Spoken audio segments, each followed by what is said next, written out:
Alright, so it's been a while since I made a video, kind of going over everything I've done to this truck, and it's come a long way since I've posted a video kind of about it, and for now it's done. Still got a lot of stuff I want to do to it, but at a certain point, a guy wants to kind of work on something else, and I just want to enjoy it and drive it right now. So I'm going to go over kind of everything about it and how I got it and everything I've done to it. And so this is a 70 short bed f100, and it was originally a 3-speed on the column with a 302.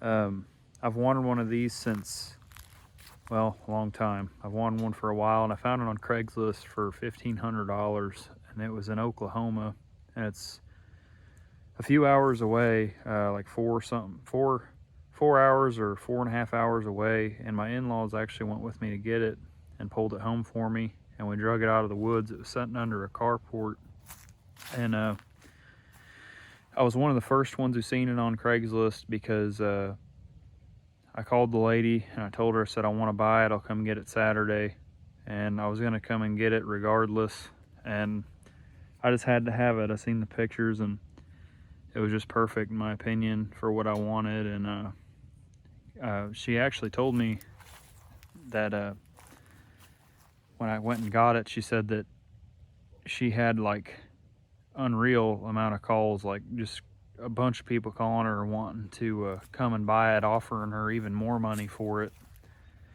than what I paid. And luckily she didn't sell it out from underneath me. And the truck's come a long way. Yeah, so it was a 302 3 on the tree. Brought it home, did the floors, repaired the floors in it, kind of halfway decent. I'm not much of a welder. I kind of learned how to weld doing this, working on this truck. And yeah, so I guess now I'll kind of go over everything I've done to it. I was working on it for like 2 years before I could finally drive the thing out of the shop. So I guess we'll start with kind of the exterior. We did the vice grip garage, clear coat on it, sanded it down. The truck's been painted a few times, you can kind of tell. For now I want to leave that because, like I said, I don't want to go down the rabbit hole doing the body work yet. The bed needs a lot of body work. I will paint this truck eventually, but for now I really like the way it looks and I get a lot of compliments on it. So for now, this is what it's going to look like. When I get the red truck out of the shop, which you guys seen a video of that, I need to get back to work on that thing. But when that gets out of the shop, we might put this in there and start working on the body. So mechanically the truck's been restored. The frame's been painted. I actually lifted the body, going over everything I've done to it now again. I'm kind of all over the place, but I actually took the body and the bed off of the truck after I patched the floors. I replaced all the body bushings, and it has all new hardware on the body and everything. The frame's painted. It has new cab mounts on the cab that I did. I already said floor pans. So yeah, I had to put a new passenger side fender in the front because it was rusted out. I started basically putting the thing back together after painting the frame and patching the floors and putting it back together. And I guess now we'll go over what I done to it under the hood and transmission and everything. So originally my plan was to do a 5-speed with a 351, and it's got the 351 in it, but the 5-speed was just going to be too expensive for what I was after. And this thing snowballed pretty quick. I was kind of on a budget, and that went overboard really fast. So what I ended up doing was putting a automatic in it because I didn't want to spend $5,000 for everything I needed for the transmission and then having to put it in. And so I went ahead with an automatic, but for now, the motor, I actually got it out of a junkyard here in town, It's a 95 or 96 roller 351 Windsor block. Came out of an F-Series truck. Went with the roller motor just because less tension in the motor. I like the fact that it's an all-roller motor a little better. I went 30 over on the block, had it all machined. I put Summit flat top pistons in it with valve reliefs. Double roller timing chain. It's got a Lunati Voodoo 565, 579 cam, 112 LSA. Pretty good Lopey cam. It's a torquey cam. It's like 1500 to 6500 RPM cam. I don't really rev the motor up that high, but that's kind of what it'll do. I have AFR Renegade 165cc heads on there with 58cc chambers, and the motor's making right at about 10 to 4 to 1 compression. It's got 1.9 valves in it. It don't have the 202 valves because they wouldn't have cleared with the pistons I used. But the thing runs really good. It's a very torquey motor. Haven't really got to race anybody yet. I will be here pretty soon, but it runs really good. It's the most powerful thing I've ever owned. But anyway, getting back to it, it's got the AFR Renegade aluminum cylinder heads, Wyand Stealth intake, just a cheaper Proform HEI style distributor, one wire HEI, works really good. I'm running a Quick Fuel 750 Slayer carburetor, and it's all, I've got the stock tank in it. I made a return line myself, and it's kind of rigged up a little bit. I'm not really a big fan of how I got it going here, but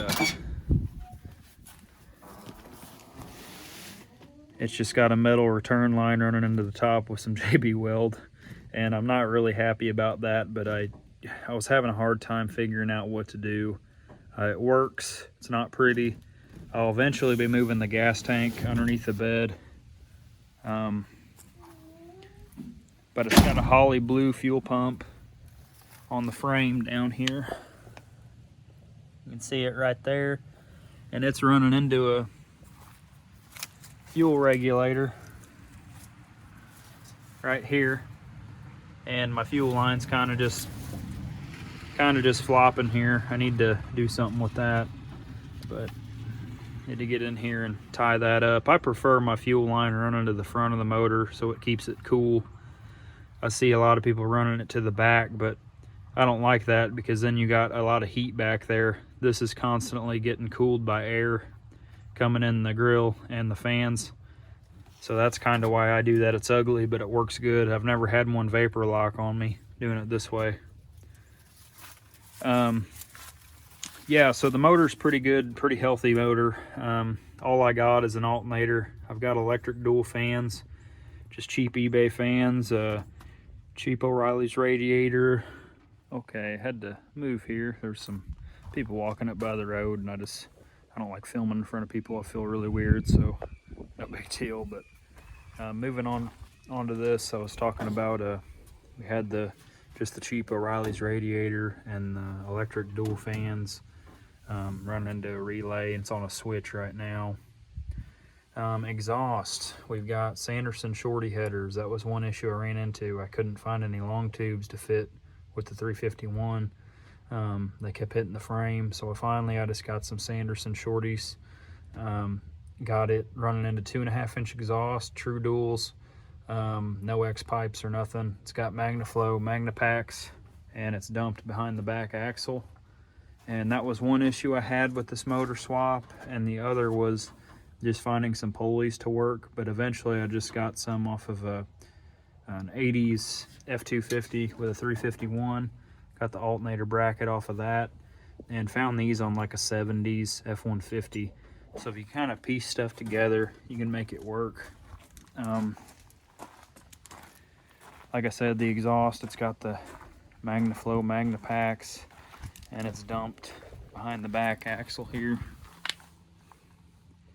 I actually had it running out the side, but I just didn't. It was way too loud. So that's kind of almost everything on the motor, unless I'm forgetting something, but I think that's basically it. The transmission is a TCI C6 Street Fighter. It's got a 2200 stall with a manual and automatic valve body, so it will shift itself, and you can also lock it in gear. I got it off a Summit and I have no complaints. It's been good. A lot cheaper than a 5-speed, and me being as tall as I am, I don't think I'd be comfortable driving a manual anyway in this thing. So I've got the B&M Mega Shifter there. So yeah, I guess that kind of takes care of the motor and transmission. I guess now I'll talk about the suspension. Is stock. I've got KYB shocks on it. They're a little stiffer. They help it handling a little more. I pulled the front end off of like a 70s F150 with disc brakes. So I got all brand new disc brakes on the front with a Power Master cylinder that I bought off of CJ Pony Parts. And it works pretty good, no complaints. The thing has the best brakes out of any one of my vehicles. Stops on a dime. This still got the drums in the back. So I guess now I'll move on to interior. Custom door panel. Now the door panel's a little bent up, and I was trying to bend it back, so I don't have one in here right now. No dash pad. It's pretty bare, pretty stock in here, but pretty bare bones, I mean. No dash pad. I just got a big old tack on the dash. That's a auto gauge by Autometer tachometer. Custom seat made by Reeves Upholstery here in town. I kind of like the blue piping and the diamond stitch in it. Still got just the lap belts. Just some carpet of CJ Pony Parts. Nothing too special going on here.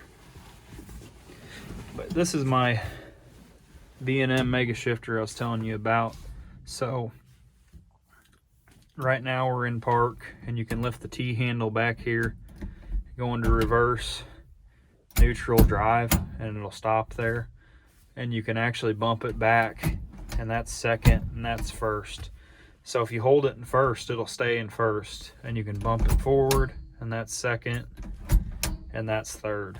So when I'm driving and I'm in town and I feel like downshifting, I can. So it's pretty fun. It's really reliable. It won't miss a shift, and with this transmission being a Street Fighter, it's very responsive. So that's pretty cool. I've just got my basic gauges down here, my temp and oil pressure. The voltmeter's not even hooked up. I got the stock speedometer and everything. The speedometer don't even work. I put a new cable in it, and I think it needs a whole new unit back here. But eventually, I'm going to be putting a Dakota Digital in there anyway. This is my fan switch. It only works when the key's on. So yeah, nothing too special on there. It is very, like, when you're driving down the highway, it's got really bad wind noise. And that's just from the doors needing resealed. All the glass and everything kind of rattles. Definitely not something you'd want to drive 200 miles or anything. It's just kind of my going to town truck and little shop truck kind of deal. But I sure do have a blast with it. Still got the factory Ford 9-inch with the 370 gears. I do have a video on resealing that. Never had a problem with that, and probably won't, being a 9-inch. The gearing's just about perfect for this truck. The wheels I just got offline. They were like 150 bucks, and I traded my old Steels with them. And they're just the wagon wheels. It's got the real skinny fronts, and then it's got the 10 wides on the back. and they're really fat.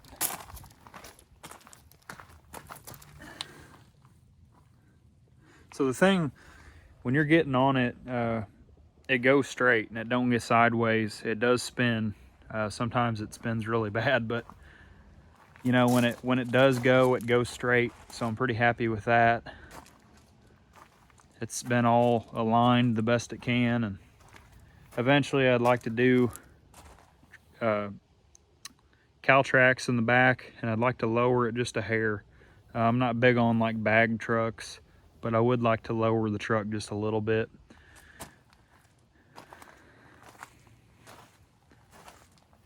No grill inserts yet. You can see the transmission cooler right there. Just haven't got to putting the grill inserts in, haven't ordered any yet. Just kind of fits the character of the truck, nothing special.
Forgot to mention in my video, I actually rewired this whole truck as well. This is actually a different day here. In the video, you guys seen me starting it. It was kind of cold, and it's really hard to get this thing idling when it's really cold, just because I'm not running any choke. But it's pretty nice out today and just sitting here idling. So.